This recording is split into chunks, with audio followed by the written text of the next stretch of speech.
Hey everybody, Sergeant Piper here for another shift briefing. Today I want to talk to you about mobile ordering. Now, mobile ordering isn't when we pick one of your favorite apps and you can order your food online. Although don't get me wrong, there's a lot of great apps out there. But what I want to talk about is the mobile ordering you can do on your Spartan device.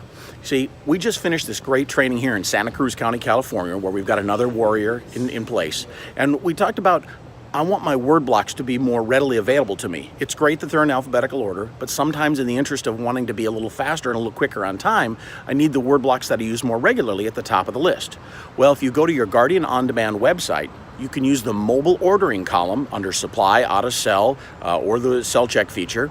Place the word blocks you want and use more regularly at the top of the list by placing 1, 2, 3, etc. under those. The remainder of your word blocks will remain in the alphabetical order. And then once you go back to your Spartan, the word blocks you use on a regular basis will be at the top of the list. That way we can get to the ones we need on a regular basis faster, more efficiently, and we can get our job done safely and more effectively. That's what we're trying to do, make you more effective. Hey everybody, stay safe out there. We'll see you next time.